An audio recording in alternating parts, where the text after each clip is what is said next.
Mari rahval on tänaseni säilunud liigutav legend külatüdrukutest, kes õhtustel istjatsitel võistlesid omavahel neiusarve puhumises. Ja ühel varahommikusel ajal tuli tütarlaps külavainule ning puhus neiusarve, mille hääl helises põldude kohal.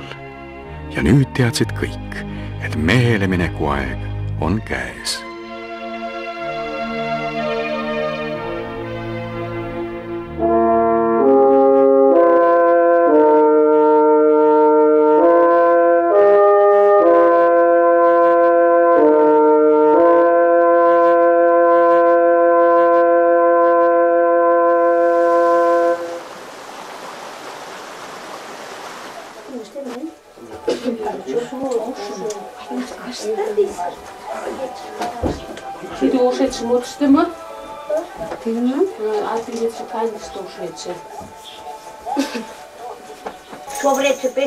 Oleme täna Volgaäärses Marieli vabariigis Tõgde Morko külas mitte asjata. Siinset kanti tuntakse hästi säilunud tavade ja kommete ning omanäolise rahvakultuuri poolest. On reede hommik, pulmapäeva hommik.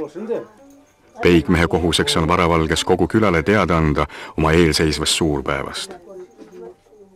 Siis jõuavad naabrinaised ja sugulased ennast ehtida rahvarõivastesse. Iseäralikult huvitav on aga see, et pulmaliste määra pulmarongis arvatakse vaid naiste arvu järgi ja lisagem abielu naiste järgi. Vallalisi osa võtma ei kutsuta. Pruuti läheb tooma paaritu arv naisi.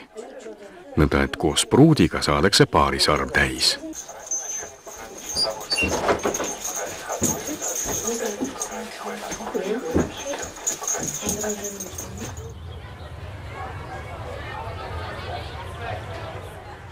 Nagu öeldud, algavad pulmad reedel, sest reede on hea päev.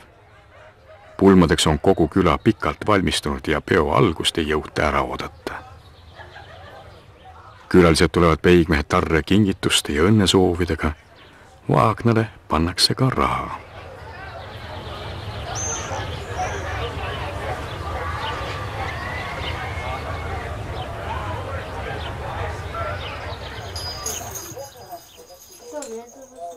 Iidsetest aegadest on meie naised pidupäevadel oma rõivaid ja peakatti tehtinud hõbemüntidega.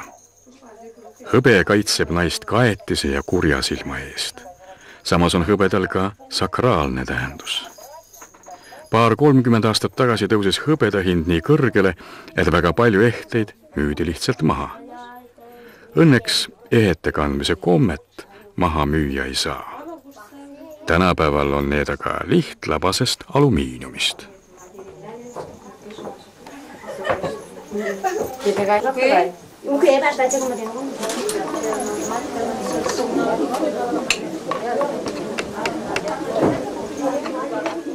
Pulmatoite teevad siin peigmehe sugulased.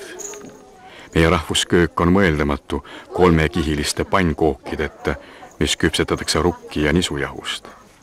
Siin-seal hinnatakse noore perenaise oskusi lausa nende pannkookide maitse järgi. Ja veel loeme pulmatoiduks kohupiimakorpe, millega kaunistatakse noorbaarile pakutavat pulmaleiba.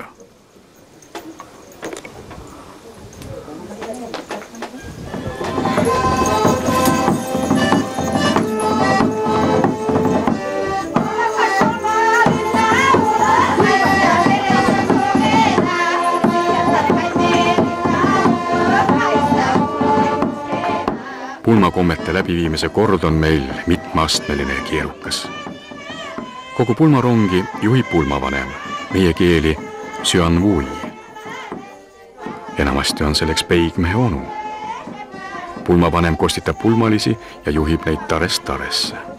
Veel on üks tähtis tegelane, kelle auastet ei oska ma eesti keeles öeldagi. Võib-olla peiupoiss, kellele esineb peigmehe vanem vend. Tema peab olema alati peiu kõrval just kui turvamees ja esimesena astuma pruudimajja. Sealt naastes teatab ta häälekalt peigmehe vanematele noorpaari saabumisest. Peigmehe vanem õde ja selle mees viibivad pruudi kõrval ja on talle abiks pulmakommete täitmisel.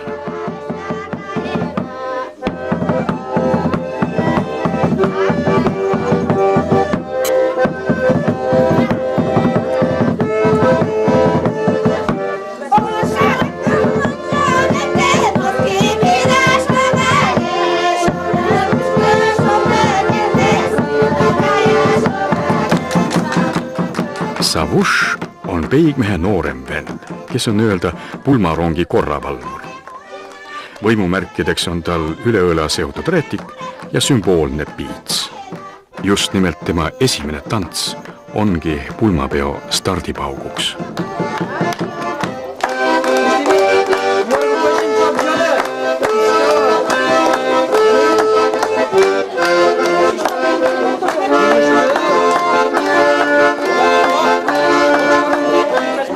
Ühte asja pange küll nüüd hästi tähele. Pulmalauda istuvad algul ainult mehed ja alles pärastpoole tuleb naiste kord. See on patriarhaalne komme kaugest minevikust, mil naiste osaks oli jäetud vaid soo jätkamine ja kodukolde hoidmine. Feminism pole veel siia jõudnud.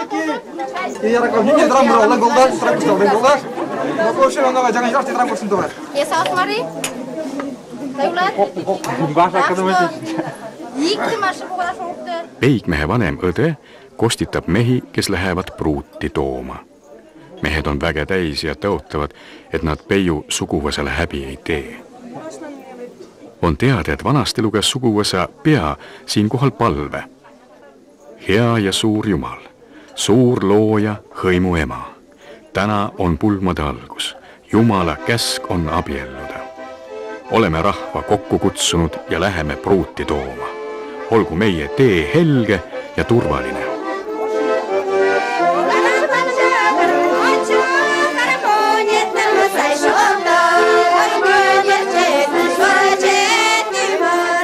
Pillimees, tõmba lõõts valla. Mida toredam pillilugu, seda uhkem on meil kaasa laulda. Trummimees, aita kaasa meie tantsuloole.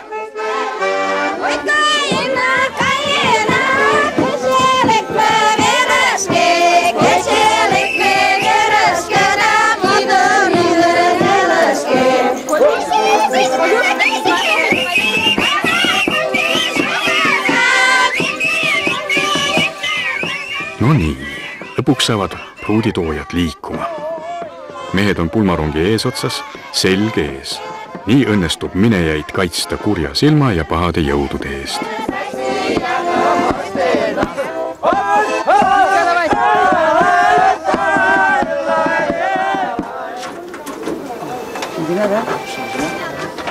Ka pulmarongi koosseis on vanade tavadega paika pandud.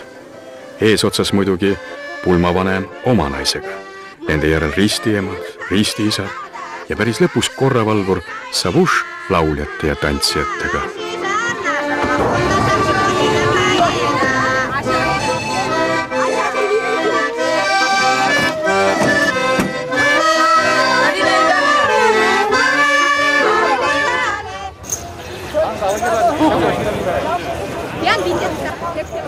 Enne külasse jõudmist jääb pulmarong pidama. See on märguandeks pruudi kodule, et sinna jõuaks õigel ajal teade külaliste saabumisest ja et kõik oleks valmis vastuvõtuks.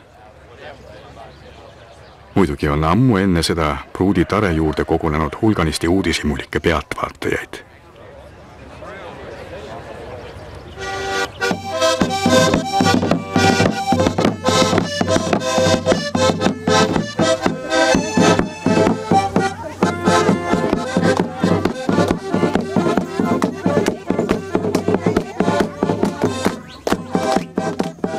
Veel enne pruudi kodune jõudmist teeb Savush korravalvur pulmarongis tantsusõõri, kus pulmalised püüavad tantsuvihtumises 11 üle trumbata.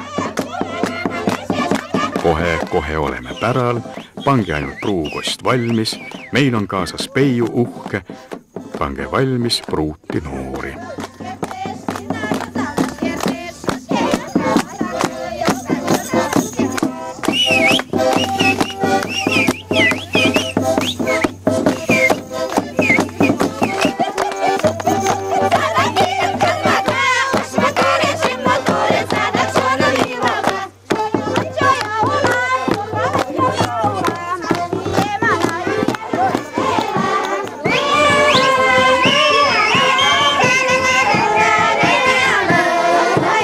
Meie hulgas elevad ikka veel paganlikud uskumused.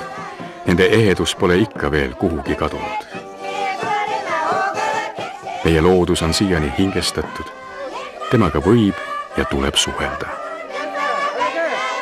Armunud tütarlaps läheb pühasse hiide ja seob puuoksa külge tikitud limiku. Sümbolite ja märkidena on ornamenti sisse tikitud kogu elu, igal märgil oma mõte ja tähendus. Siit saab isegi võõras välja lugeda tütarlapse suguvõsa, päritolu ja sünnikoha. Ja siis palub neiu puuhaldjat talle halastada ja kinkida lõpuks välja valitu armastuse.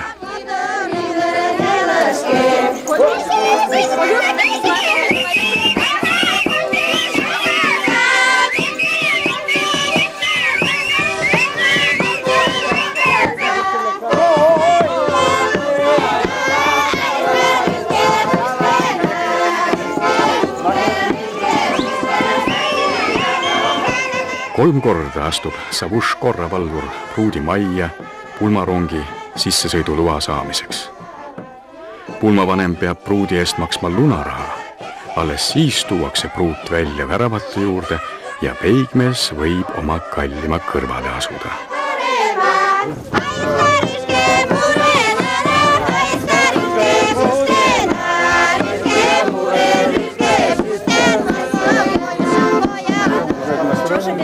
Дружно, весело живете.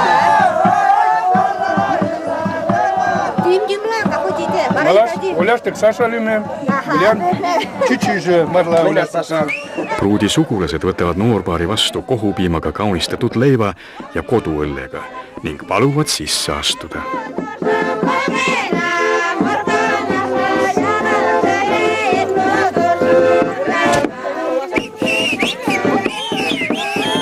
Esimestena tulevad väravast sisse mehed, selg ees. Juba väraval hakkab pulmarong tantsima peiule pruudile pühendatud tantsu.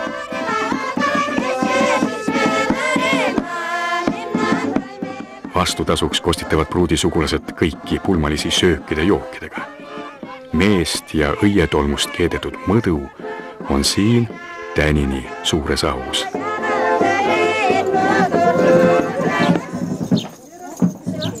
Naised tulevad pruudi õuele lõbusate, tihti käigu pealt loodud lauludega. Oh, teid rumalaid tüdrukuid, kes te mehele tahate minna. Enne mõtelge sügavasti järgi, et pärast poleks pisaraid ja kahetsust. Majja astudes tuleb naistel kiita peigmeest, aga ka pruudi ilu ja töökust. Looka eitakse lilledega, looga all heliseb hõbekelluke. Meile on vaja pruuti, kellel hääl kui hõbekelluke ja nägu kaunis kui lilleke.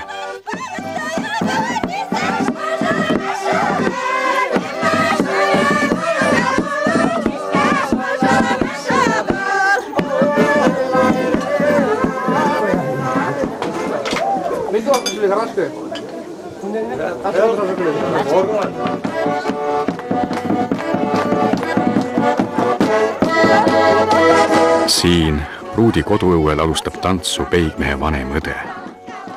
Ohev padi tema kaenlas on märk küllusest noorpaari eluteel. Alles selle tantsu järel saavad loa tantsida kõik ülejäänud pulmalised.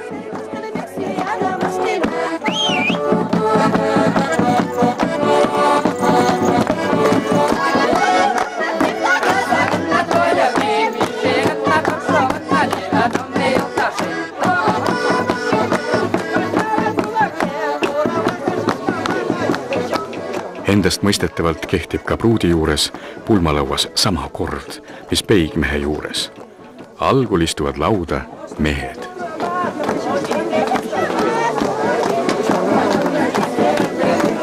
Me usume ikka veel nõidusse, posimisse ja kaetisse. Kes kutsub klaasi tõstma, peab kõigepealt ise sellest jooma. Jook on turvaline ja selles pole mingit nõidust.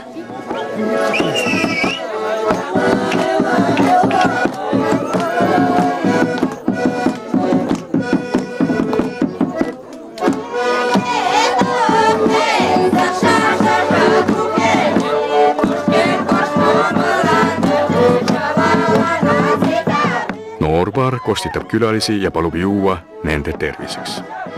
Savuš korravalvur ei joo enne, kui nad pole suudelnud.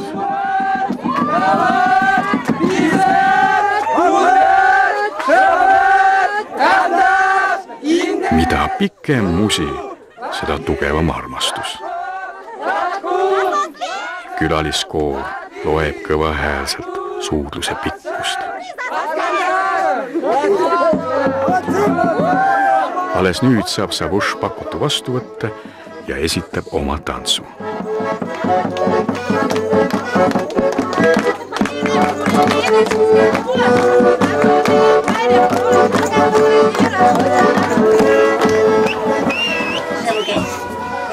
Спичкада рано ярангаш.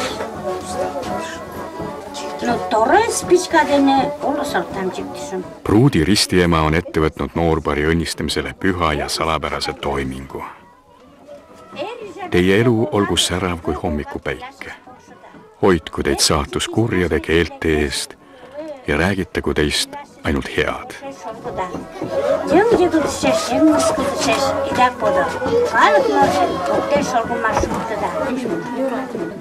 Ristiema katab pruudi pea rätikuga.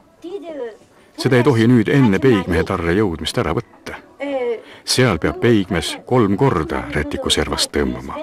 Alles siis on see rituaal korralikult täidetud. Tretjega anna šup sul meket, olu šobućem nal I köy ja mulo, todo šobućem čelalupšo. Meil on põimunud pagandlus ja ristiusk. Mõned nimetavad meie pagandlust ka loodususuks. Pulmakombestikus on kasutatud mõlemast usundist laenatud rituaale, mis üllatavalt pehmelt teineteisesse üle lähevad. Siin pulmas on peigmes pagandlik, pruut aga õigeusklik. Et asjaosalisi mitte solvata, toimetatakse õigeusklik õnnistustalitus pruudi kodus.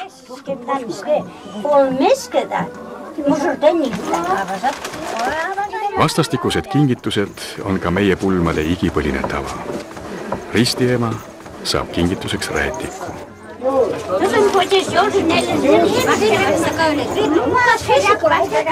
Et pruudi nooremad õed ei jääks vanatüdrukuiks, võetakse üksteisel kätest kinni ning käiakse 3 korda ümber laua.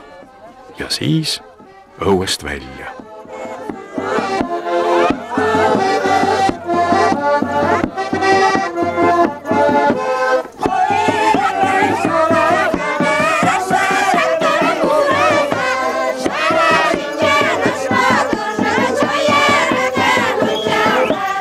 Vahepala tänase ilmaliku võimu ettekirjutusest. Pulmarong sõidab külanõukogusse abielu registreerima. Enne vanasti oli pulmatavas siinkohal ette nähtud tähtis ja salapärane rituaal. Noorpaar ning üksnes kõige lähemad sugulased läksid pühasse hiide, kuhu oli kutsutud kart. Loodususu preester, võiksime öelda ka külatark. Siin ohverdas kart pruudi ja peigmehe õnneliku elu nimel jumalatele linnu, näiteks hane või pardi, sõltuvad sellest, kas oli tegemist nais- või meesjumalaga. Lind toodi hiide rätikusse seotuna, pärast ohverdamist jäeti rätik hiiepuu okstele. See oli teade jumalustele. Teisi pulmavõõreid ohverdamisele ei lastud. Õigeusklike pulmas viis tee muidugi kirikusse.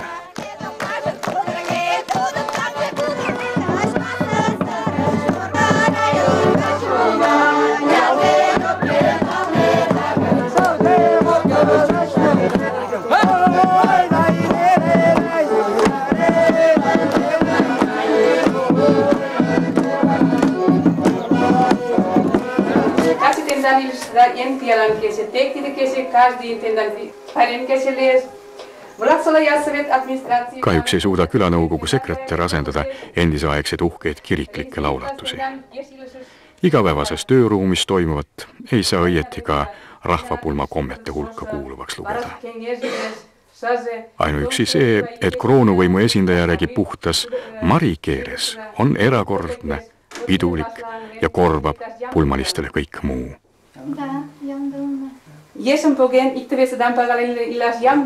Praegu on teie hinges kevad, aga siis järgneb suvi, sügis, talv. Teie juuksed lähevad halliks, näod kortsuliseks. Kas olete seda teades valmis astuma abiellu?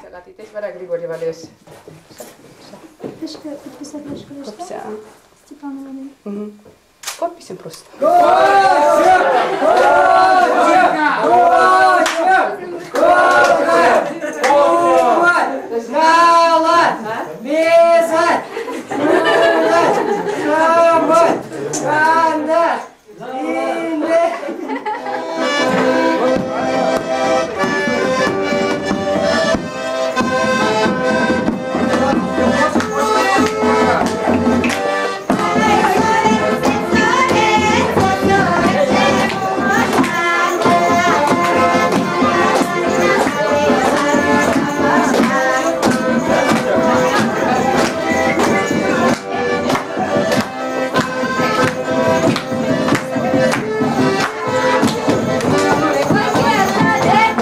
Milleks meile nüüd veel külanõukogu, kui meil on nii uhke pruutpaar ja pulmad täies koos.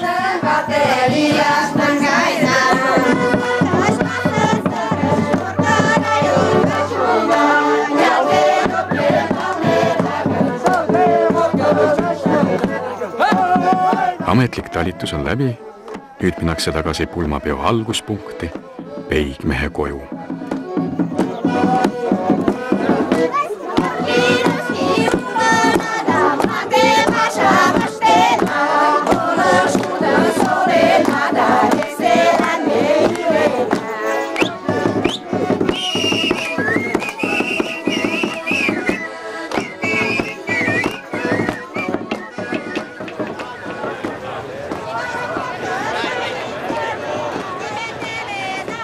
Peigmehe ema võtab noorpaari vastu leiva ja kohupiimakorbiga.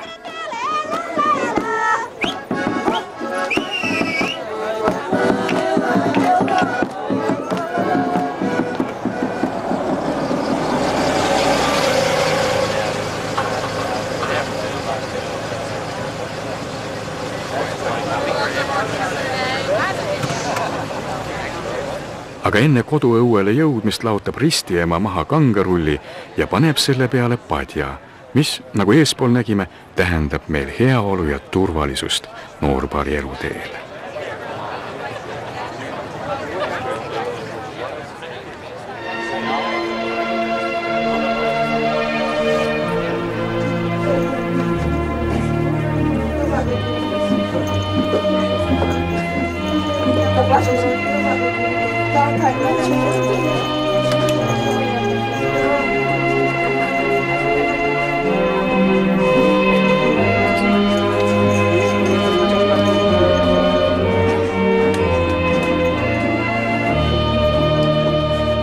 Enne vanasti peeti pulmi 3 päeva ühte järge.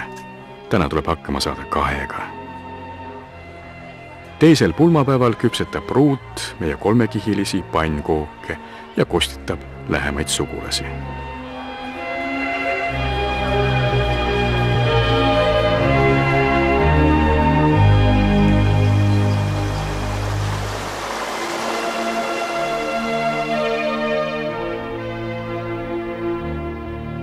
Müstilisest neiusarvest räägitakse veel nii palju, et pärast mehele minekut seda enam ei mängitud, vaid see jäi pärandusena järelpõlvi ootama.